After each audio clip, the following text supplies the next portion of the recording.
Hai teman-teman semuanya, welcome to Meta Channel. Oke, kali ini aku bakal berkunjung ke beberapa destinasi yang ada di sekitaran Kobe, Jepang.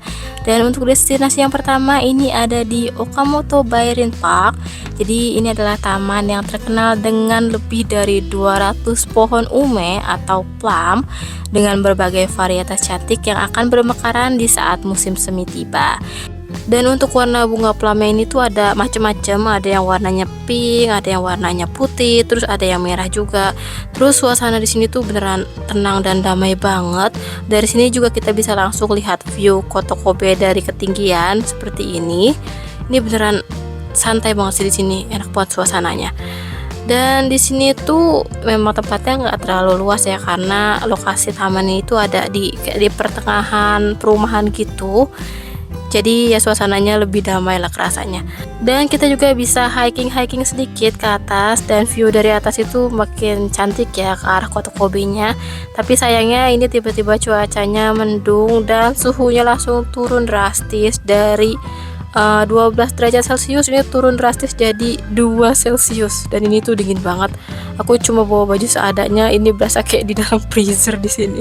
Dan di sini juga ada bunga kamelia tuh. Bunga kamelianya kayaknya udah bermekarannya udah agak lewat ya. Waktunya tuh udah banyak yang berguguran kelopaknya di bawah. Ini cantik banget sih kayak gini. Dan di sini juga kayak ada air yang langsung dari bukit gitu. Dan setelah menikmati suasana taman tadi, ini aku mampir ke kuil Ikuta. Jadi ini adalah salah satu kuil tertua di Jepang yang sudah berdiri lebih dari 1800 tahun. Dan di kuil ini juga terkenal sebagai tempat berdoa untuk keberuntungan, terutama dalam hubungan yang romantis. Jadi ini kuilnya seperti ini, dan lokasinya juga nggak terlalu jauh dari stasiun ya, agak jalan sedikit, menanjak sedikit bisa langsung sampai di sini. Dan suasana di kuil Ikuta ini enak banget, tenang dan damai banget. Terus di sini juga ada hutan mininya gitu. Dan di sini juga ada kertas ramalan. Kita bisa coba beli kertas ramalan. Yang awalnya kita beli itu kosong, nanti kita harus celup ke air yang ini. Dan nanti setelah kita celup ke air bakal keluar tulisannya gitu, hasil ramalannya. Dan kalau misalnya memang kurang baik, kita bisa gantung di sini kertasnya. Tapi kalau memang hasilnya bagus, kita bisa bawa pulang ke rumah, disimpan ya. Dan ini kita jalan-jalan lagi di sekitaran sini. Dan di sini juga kita bisa beli papan ema atau papan harapan yang seperti ini. Kita bisa tulis harapan kita di papannya, nanti kita gantung di sini seperti ini. Dan dari sini aku lanjut lagi perjalanan ke lokasi selanjutnya. Aku menuju ke Kitano Ichikan guys. Jadi lokasinya ini tuh nggak terlalu jauh dari kuil Ikuta, sekitar 15 menitan jalan kaki dari kuil Ikuta tadi. Dan di sini tuh merupakan kawasan bersejarah juga di Kobe yang dipenuhi oleh rumah-rumah bergaya Eropa dari era Meiji dan Taisho. Jadi di sini tuh kita bisa melihat rumah-rumah klasik dari berbagai negara. Tapi karena aku datangnya ke sorean, jadi aku cuma bisa mampir ke beberapa rumah aja. Yang pertama ini ada Moeki House. Jadi ini tuh dibangun di tahun 1903 oleh konsulat Amerika Hunter Sharp.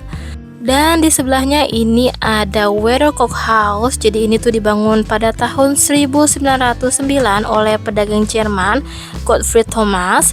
Dan sebenarnya itu kita bisa masuk ke dalam rumah-rumahnya dengan tiket berbayar. Tapi sayangnya pas aku kesini udah kesorean, jadi udah tutup semua. Dan ya kita hanya bisa menikmati suasananya dari luar ya. Dan ternyata di dekat sini tuh ada kuil juga. Ini namanya kuil Kitano Tenman. Jadi untuk akses ke dalamnya ini kita harus naik ke atas tangga yang tadi. Untuk naik ke sini memang agak bikin ngos-ngosan juga, tapi sesuai kok dengan suasana dan view yang bakal teman-teman dapat. Ini di sini tuh suasananya asri banget seperti ini. Dan di sini juga lagi ada bunga plum yang mekar seperti ini, cantik ya. Terus dari sini tuh kita bisa menikmati suasana kota Kobe dari ketinggian seperti ini. Ini suasananya makin cantik, apalagi kalau sunset. Ini kayaknya keren banget sih view dari sini tuh. Oke, jadi sekian aja videoku kali ini. Semoga videoku kali ini bisa menghibur dan see ya.